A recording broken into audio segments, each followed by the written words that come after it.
like we've said, I'm here today to talk about the recently released Montana US 191 and Montana 64 Wildlife and Transportation Assessment.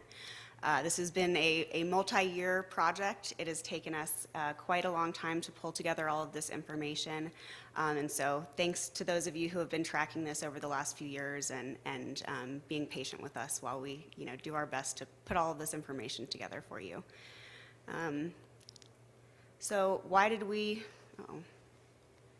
decide to investigate wildlife and transportation on 191 and 64? These roads are something that people really depend on. So whether you're a resident or a commuter or a visitor to Yellowstone National Park or one of the ski resorts here, these roads are really kind of the only public access to the community of Big Sky and one of the main routes between Bozeman and West Yellowstone. And these roads are getting a lot busier. So we saw a 38% increase in traffic volume along 191 from 2010 to 2018, and that's just continuing to go up now. More traffic is a problem for wildlife. This is both in terms of increased wildlife vehicle collisions as well as the road becoming more and more of a barrier to wildlife movement. Grizzly bears are one species that's really sensitive to traffic volume, and I'll show you an example of that in a little bit. But even for species like deer, there's some places on this road where it's a barrier to wildlife movement. And the status quo is risky and expensive. So right now, 24% of all reported crashes on 191 are with wildlife. That's 5 times the national average. Nationwide, only 5% of all crashes are with wildlife. And these crashes are really expensive. So just in terms of direct costs of human injuries, fatalities, and property damage, we're looking at about $14,000 spent if you hit a deer, and that number goes up to $45,000 if you're talking about elk. So really expensive problem, dangerous for people, dangerous for wildlife. So we wanted to figure out what could be done about it. So the goals of the study were really to improve knowledge of wildlife movement and road safety on 191 and Lone Mountain Trail, and then to be able to provide robust information for decision making on potential measures to improve road safety and maintain or improve habitat connectivity for wildlife. So like I said, a recent national study calculated the costs of collisions with different species. If you look just at the direct cost, that's human injuries, fatalities, and property damage. But they also assessed passive use, and that's basically the intrinsic value that people put on having wildlife on the landscape. So for deer, again, $14,000 just in direct cost, almost $20,000 if you add in the passive use value. For something like a moose, it's over $100,000 every time we're hitting one on the highway. So between 2011 and 2020, Department of Transportation and the Interagency Grizzly Bear Study Team documented over 1,300 large wildlife carcasses within our study area. The conservative cost estimate for that is $27 million just in the direct costs. If you add in the intrinsic value of wildlife, that goes up to $60 million just in 10 years. Now, in addition to wildlife vehicle collisions, that's kind of what we think about when we think about wildlife and transportation conflict. There's also other issues that aren't so obvious. So the barrier effect of the road on wildlife movement. And traffic volume plays with both of these things. So there's really kind of 3 different traffic levels that matter. At low traffic volumes, there's relatively low risk for wildlife vehicle collisions, and animals are able to move relatively freely back and forth across the road. Middle range of traffic, you have higher collision risk. Animals are still trying to move back and forth across the road, but they're getting hit frequently. And then at really high traffic volumes, animals will stop trying to cross altogether, and you can have a road that's a complete or near complete barrier to wildlife movement. So this is one example. This is a GPS-collared male grizzly bear trying to cross I-90. The yellow and green lines are his path. These are his movements over the course of 2 different months in 2020 and 2021. This bear made 46 attempts to cross the road before he was finally able to get across, and it took, multiple months of trying and attempting multiple times. And we have lots of species that need to move here in the Greater Yellowstone ecosystem. This map just shows elk migrations of the Greater Yellowstone. You can see many of these herds, migration corridors cross through our study area. And these animals need to be able to move across long distances between winter and summer ranges and have to cross through a matrix of public land, private land, roads, and fences to get to where they need to go.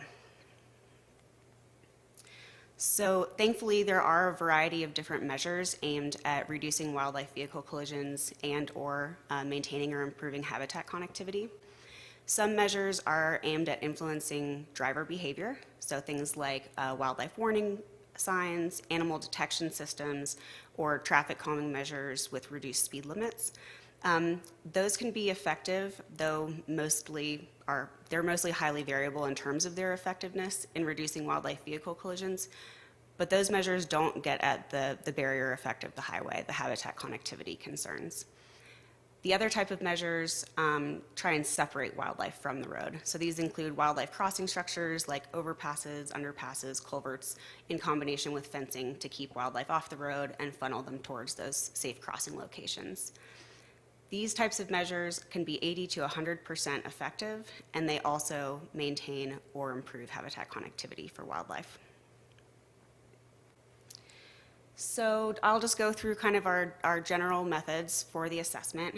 The first step was really to figure out what all of the different data sets were out there that we could use, and to bring all of that information together into one place. So information on wildlife vehicle collisions, wildlife movement, so like GPS collar data, aerial survey data, and then habitat connectivity and suitability models. And that piece was really important because a lot of the data that we have is pretty skewed towards either your common large ungulates like deer and elk, or charismatic species like grizzly bears, but we know there's a lot of other species on the landscape. So looking at those connectivity and suitability models for a bunch of different species allowed us to gain insights into not just what's important for elk or grizzly bear, but for a whole suite of species on the landscape. We then incorporated local knowledge. So it's still ongoing. If anyone wants to be a citizen scientist, we have a smartphone tool where people could record both live and dead observations of wildlife on or near the highway. We did also lots of agency outreach. We have an interactive mapping tool on our website that people were able to put in their local knowledge where they see wildlife moving, things like that. And then we conducted field visits. So we have a whole team of folks, and I'll get to that in a second, who went out in the field and looked at a bunch of different locations and started thinking about what would be possible. And that's really the last step, is to identify options, both near-term and longer-term, for measures to improve road safety and maintain connectivity for wildlife. So once we kind of figured out what data was out there and made all of our data requests and got all of that information, we basically had to conduct a spatial analysis and build a spatial model to identify priority locations. So all of that data kind of fit into these four main prioritization characteristics: wildlife vehicle collision risk, wildlife observations near roads, actual documented wildlife road crossings, and then habitat connectivity and suitability models. Once we had this information, we looked at, basically we got a score for every 1/10 of a mile road segment throughout the study area. And then we used something called a moving window analysis to basically smooth those results into some broader priority locations. And throughout this process, we did a lot of agency outreach and engagement, and we put together a technical advisory committee. So in addition to our research team from CLLC and WTI, we also had representatives from Gallatin County, Montana Department of Transportation, the Forest Service, U.S. Fish and Wildlife Service, Federal Highway Administration, the Interagency Grizzly Bear Study Team, the National Park Service, as well as lots of data and input from Montana Fish, Wildlife, and Parks. So last fall, our research team and the Technical Advisory Committee went out to those sites that were identified through the spatial analysis and scored each site based on some of the data characteristics as well as expert opinion out in the field. So Out in the field, we looked at things like land security, local conservation value, mitigation options, the barrier effect of the highway based on traffic volume or other adjacent features like fencing or access roads, and then vulnerability in terms of potential development pressure. So these are our 11 priority sites that we came up with. There's 9 on Highway 191 and then 2 on 64. And each site has a range of recommended actions ranging from bridge replacements or upsizing culverts to purpose-built overpasses just for wildlife. And a lot of these situations are kind of an if-then scenario. So in some locations, if there's a possibility to secure land adjacent to the highway to build a structure just for wildlife, then an overpass might be possible there. If that's not possible, then there might be other options like retrofitting an existing bridge or replacing an existing bridge or culvert with a structure that's larger that can accommodate wildlife movement. And then if you have multiple possibilities in a location, then there's the option to tie those structures together with fencing. And all of these structures really need to have fencing associated with them, again, just to keep animals off the road and to direct them to those safe crossing locations. So I'll just zoom in a little bit more. So these are our 4 sites along 191 between Four Corners and just south of Big Sky here. So one stretches from Four Corners to Gallatin Gateway. This is mostly a wildlife vehicle collision issue, especially with deer. Then Gallatin Gateway to Spanish Creek, an area just north of the turnoff to Big Sky, as well as adjacent to the Porcupine Wildlife Management Area and a little bit south from there. On Montana 64, we had 2 priority sites. One is just right at the intersection with 191, really that first mile of Montana 64, lots of collisions with wildlife. And then this upper Big Sky connectivity area, which was mostly identified because of its connectivity value, especially for alpine specialists like Wolverine. So different sites were identified and prioritized based on different characteristics. South of here, we had an additional 5 sites at Taylor Fork between Specimen Creek and Bacon Rind Creek, which is inside the national park, Teepee Creek, and then 2 locations further south at Cougar and Duck Creek. There's a culvert and a bridge there, as well as along the Madison River. So overall, we came up with recommendations for each of the priority sites. There's 3 proposed overpass locations and then multiple sites where there could be bridge replacements or retrofits or upsizing of existing culverts. There's also other measures in there such as traffic calming measures with reduced speed limits, animal detection systems, and then fencing that would be associated with any of these types of projects. So I'm just going to show a couple of conceptual renderings from the report. These are not actual designs of projects that are going to happen. These are just to give people a visual on what kind of the different options are. So this first one is an example of a bridge that could be a retrofit to allow wildlife passage. Right now, this bridge has really steep riprap that goes all the way from the bridge footing down to the Gallatin River. So it's not really passable for species with hooves. So by reconfiguring that riprap underneath the bridge and creating this bench or pathway beneath it, this existing bridge could function as a wildlife crossing structure. The next example is a bridge replacement. So this is a bridge that's at the end of its lifespan. This particular bridge is at Spanish Creek. Right now it has really low vertical clearance, and again it has riprap that goes all the way from the concrete footer of the bridge down to the water. So when this bridge needs to be replaced, they could make it a lot bigger basically and improve the vertical clearance below, as well as provide dry pathways on either side of the river for wildlife to move. When we were visiting this site in the field, we actually saw footprints of animals that were moving along the stream and then had to go up, around, and over the road to be able to continue on their path. So it's a shame when we have existing structures like this that wildlife can't can't use. So the final thing I'll show here is an example of a purpose-built overpass just for wildlife. This particular example is from the site just north of Big Sky. Again, this is not a actual design. This is just a conceptual rendering of what something like that could look like. In addition to the terrestrial wildlife component of this study, we also worked with Matt Blank at Western Transportation Institute to do aquatic organism passage assessments on 53 culverts. So we went to we had field technicians go to each culvert and assess them for aquatic organism passage, and also think about how they could be potentially improved to be used as wildlife crossing structures for small to medium-sized animals as well. So this assessment is really kind of step one, right? We have all of the data and information together now, and I'll just go through kind of some of our next steps and timelines here. So you guys are currently at our first community information session. Thank you again for coming.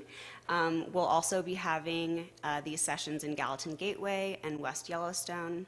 We do have a project website where people can sign up for our newsletter to get updates and more information as things start happening down the road. There's also a contact us form on our website, so if you want to reach out to us with any questions or comments, please feel free to do that. A big thing that we're going to be working on over the next few months, year, is to have the results of this assessment get integrated into that CSS optimization plan that MDT is working on, so that we can make sure as they're planning out projects for the next decade that all of this stuff is incorporated into that. So we've been asked to sit on their wildlife issues team, and we'll continue to be involved throughout that process over the next 12 to 18 months. And we're starting to do research on funding, trying to figure out, all of these projects are big and expensive. There's a bunch of different pots of federal infrastructure money that could be used for these projects. So just trying to connect the dots, figure out which pots of money are the best fit for some of the different projects that we've identified. We'll be putting together a written action plan that identifies next steps for implementation for each of the priority areas, everything from issues around land conservation to funding to different ongoing planning processes that need to be incorporated into how we're planning to get these projects done on the ground. And then ultimately, we hope to submit applications for projects both through a new Montana process that I'll talk to on my next slide, as well as for federal dollars. So it's an exciting time, both at the state and federal level in kind of the wildlife crossing world. In Montana, we have, since 2018, developed what's called the Montana Wildlife and Transportation Partnership. This includes Montana Fish, Wildlife, and Parks, MDT, the Department of Transportation, as well as a coalition of different groups called Montanans for Safe Wildlife Passage. So that partnership has a steering committee, and just this year they released what they're calling the Montana Wildlife and Transportation Partnership Project Program, another mouthful, and that's basically an application cycle for standalone projects for wildlife to be considered in Montana. This is the first time that has ever been a thing. Typically, these projects have only been considered when there's some other kind of planned transportation improvement happening. So it's exciting that we actually have a pathway forward for projects just for wildlife to actually move forward in Montana. There's application cycles in the fall and spring. Really, the first one that we'll be ready for will hopefully be this spring. At the federal level, there is, for the first time ever, dedicated money for wildlife crossings. So the infrastructure bill that passed in 2021 included $350 million through this wildlife crossing pilot program to be allocated within the next 5 years.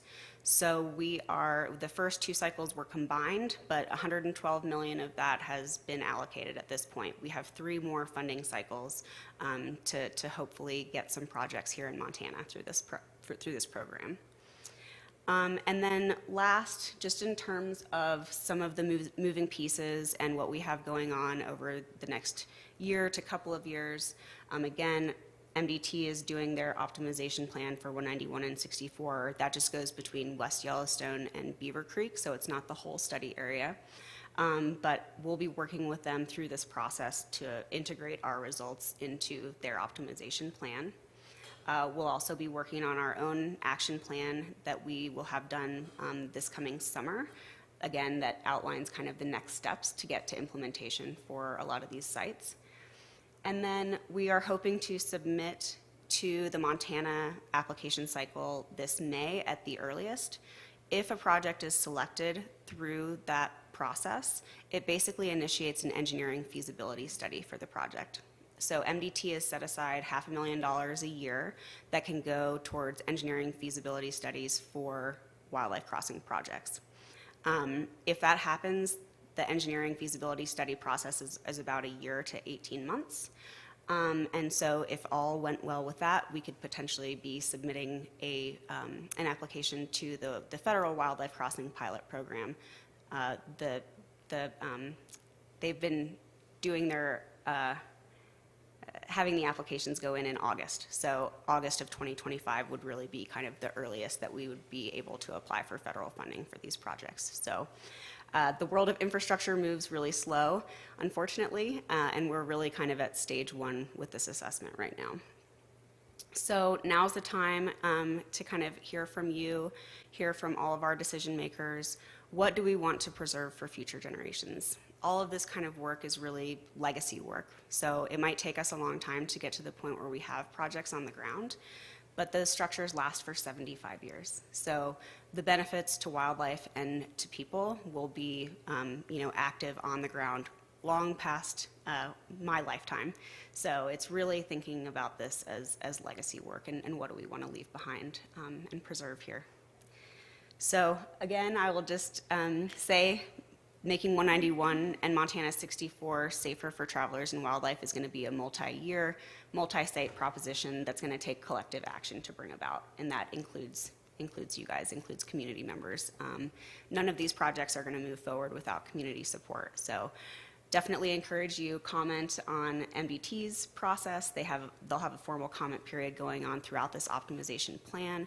Let folks know that you're supportive of this work if you are. That will be really important. And in the end, it's really a variety of different measures enacted over time that will improve driver safety and maintain connectivity for wildlife. And thank you to our sponsors. And I will leave it at that. You can get more information on our project website. You can scan this QR code to get to it here. So thank you all.